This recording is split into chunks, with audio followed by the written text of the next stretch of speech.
suis Lawon, bonjour à tous, soyez les bienvenus sur Entreprendre en partenariat avec Berbère Télévision.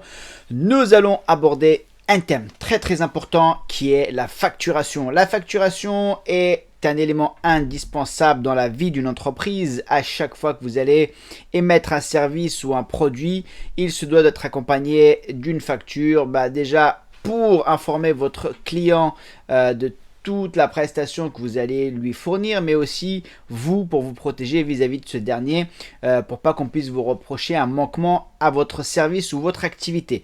En toute transparence, il y a des mentions légales très importantes sur lesquelles on ne pourra pas échapper. Restez bien jusqu'à la fin de la vidéo pour découvrir toutes vos obligations en termes de facturation. En attendant, vous pouvez vous abonner juste là, quelque part ici. Là, vous cliquez sur le petit bouton. Vous avez la possibilité de commenter. Vous avez la possibilité de vous abonner pour être au fait de toutes les nouvelles capsules liées à l'entrepreneuriat que nous allons émettre tout au fil de l'année, des semaines, des jours à venir. Pour ne rien louper, abonnez-vous et restez au fait de Berbère Télévision. Vous allez découvrir toutes les nouveautés qui vont arriver. Sachez que, je le répète encore une fois, vous avez la possibilité de changer votre destin, vous avez la possibilité de prendre votre vie en main pour pouvoir bousculer toutes les idées reçues de l'entrepreneuriat. Ça ne tient qu'à vous. Et ici, on va vous donner tous les filons, on va vous donner toutes les astuces pour pouvoir entreprendre dans de bonnes conditions. Même si vous ne savez pas encore dans quel domaine vous allez entreprendre, nous allons vous fournir des pistes clés en main avec tout ce qu'il faut. Il suffit juste de dérouler le tapis, d'y aller et d'avoir la motivation pour pouvoir entreprendre et se lancer dans le bain de l'entrepreneuriat. Et pourquoi pas, je vous le souhaite, quitter latéralement le monde du salarié pour être à votre compte, ce qui serait, pour moi en tout cas, un accomplissement et une réussite pour vous. Parce que dans le monde dans lequel on vit, être chez soi, il n'y a rien de mieux. Vous avez des comptes à rendre qu'à vous-même et vous avez la possibilité de travailler à votre rythme. Et surtout, n'ayez pas peur de l'entrepreneuriat. Rien ne va vous arriver. Il n'y a pas un loup, un chien caché sur le long du chemin. Si vous faites ça bien, je vous garantis que ça va très bien se passer. La facturation, c'est un document qui est obligatoire. C'est un document que quand vous avez une entreprise, que ce soit une micro-entreprise ou une société, vous ne pouvez pas échapper. Alors, vous avez plusieurs possibilités pour cela, de passer par des logiciels spécialisés, on va le voir dans quelques instants. Certains sont payants, d'autres gratuits, je vais vous en communiquer quelques-uns, restez bien avec nous pour découvrir comment et surtout quelles sont les mentions obligatoires qui doivent figurer dans votre facture. On va voir un exemple dans quelques instants. Sachez que la facture, on ne peut pas la faire n'importe comment. Vous n'êtes pas obligé de passer par un logiciel facturé ou même gratuit. Vous pouvez la faire vous en respectant certaines choses. On va avoir la possibilité de télécharger un modèle de facture gratuit à la fin de la vidéo que vous allez pouvoir améliorer si vous le souhaitez. Mais attention, certains éléments, je le répète encore une fois, sont indispensables à la facturation. On va le voir maintenant.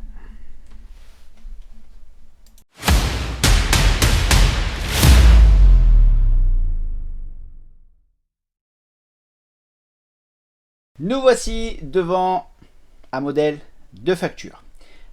Une facture doit être composée obligatoirement de certaines mentions légales qu'on va voir maintenant. Il ne faut pas déroger à la règle. C'est des mentions obligatoires pour éviter d'être en illégalité. Il faut vraiment que ces mentions-là figurent. D'autres ne le sont pas. Une facture doit obligatoirement porter l'intitulé facture. Le nom facture doit apparaître sur le document car c'est le nom de ce document. Ça, c'est obligatoire.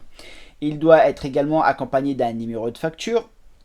Dans un modèle de facture que vous allez faire vous-même, vous pouvez faire votre propre numéro de facture, votre propre numérotation. Ce n'est pas illégal, mais il doit respecter un ordre chronologique. Les numéros doivent automatiquement se suivre. Par exemple, vous mettez FA 2023 pour l'année, si vous commencez en janvier 01 et vous commencez par facture 1, 2, 3, 4, 5, 6, ainsi de suite, jusqu'à ce que vous atteigniez la fin de l'année ou le moment où vous voulez changer votre numéro de facturation. Alors je vous conseille de le faire à la fin de l'année ou si vous êtes vraiment pressé de le faire à la fin du mois pour pouvoir commencer avec un nouveau mois vos factures, mais conservez bien toujours un ordre chronologique et conserver les factures précédemment émises. Sachez qu'une durée de vie de facture, c'est 10 ans. Vous devez la conserver, même si vous cessez votre activité, vous devez conserver vos factures, c'est obligatoire. Alors, en ce qui est des obligations d'émettre au pas une facture, si vous commercez avec un professionnel, quel que soit le montant, la facture est obligatoire. Et d'ailleurs, à ce sujet, vous devez faire apparaître ici, dans la partie client, toutes les données obligatoires de la société cliente. Son nom, son représentant légal éventuellement, son adresse, la rue, le code postal ainsi que son numéro SIRET qu'on a oublié de faire apparaître ici. Le numéro de SIRET de la société doit également, du client, doit apparaître dans votre facture. Vous avez en tête ici votre nom à vous. Donc le nom commercial, même s'il est facultatif, qui n'a aucune valeur juridique, si vous en avez un, vous le mettez. Mais vous devez, autant entreprise ou micro-entreprise, faire apparaître votre nom et prénom qui apparaissent dans le cabis. En ce qui concerne l'adresse, je vous l'avais peut-être dit dans la vidéo précédente, n'hésitez pas quand vous créez votre société d'auto-entrepreneur à investir un petit peu de sous annuellement pour dissocier votre adresse personnelle et de votre adresse professionnelle via ce qu'on appelle une domiciliation d'entreprise. Ça permet d'être, on va dire, avec plus de liberté, que les gens n'ont pas à savoir où vous habitez. Ça coûte entre 15 et 25 € par mois la domiciliation de l'auto-entreprise. Pour moi, ça vaut le coup de les investir, car comme ça, votre société est à un endroit, votre maison, votre domiciliation privée, vous séparez tout ça et les moutons sont bien gardés. Donc, il doit y figurer l'adresse donc du coup de la société que vous avez fait figurer sur le cabis, le nom complet, le code postal, le numéro de téléphone. Si vous avez une adresse mail, un site internet, faites-le apparaître. Et surtout une mention à ne surtout pas oublier, si votre numéro SIRET, si vous l'avez déjà, dans le cadre où vous ne l'avez pas encore, vous mettez une petite ligne en cours d'immatriculation.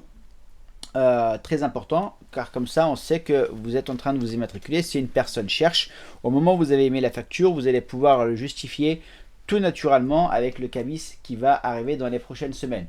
Ça prend, tout dépend des régions, entre 3 et 6 semaines pour pouvoir avoir son cabis dans certains lieux. Donc vous inquiétez pas si vous ne l'avez pas encore eu et que vous êtes immatriculé il y a quelques semaines. Vous avez une référence de facture. Alors c'est un peu comme le même numéro, vous mettez la référence, la date à laquelle vous avez émis la facture, très très important, le nom du client. Alors, le numéro client, pardon, pas le nom, le numéro client est très important. Donc, si vous avez des clients récurrents, que ce soit des particuliers ou des professionnels, vous pouvez leur faire un compte client. Dans des logiciels spécialisés, vous avez la possibilité. D'ailleurs, restez bien avec moi jusqu'à la fin de la vidéo, je vais vous donner 3 sites de logiciels, éditeurs de logiciels de facture 100% gratuits que je vous conseille d'utiliser la première voire la deuxième année, le temps de vous lancer, de prendre un peu la température de votre business et de ne pas investir des frais. Et ensuite, selon comment ça évolue, vous basculerez sur des logiciels un peu plus développés avec plus d'options, mais ce qu'on vous donne là vont être largement suffisants pour pouvoir commencer à travailler, et ça surtout gratuitement. Donc on va vraiment essayer de limiter les frais au maximum et d'essayer de développer l'entreprise la première année, la deuxième année, et ensuite une fois qu'on a gagné plein de sous, on va pouvoir les dépenser tranquillement. Alors, une facture doit comporter obligatoirement la désignation des produits ou services que vous allez faire. Cette partie-là est très importante. Pourquoi ? Parce que vous allez émettre tout un descriptif le plus complet possible. Il ne faut pas hésiter à en rajouter. Parce que si vous avez un litige avec votre client, c'est la désignation qui va vous couvrir. Ça veut dire que si vous êtes dans le BTP par exemple, vous devez facturer tout un tas de services, mais il faut les détailler. Par exemple, si vous faites du parquet, enlever le parquet, protection des sols, protection des murs, même les prestations que vous allez offrir, il faut qu'elles apparaissent dans la facture.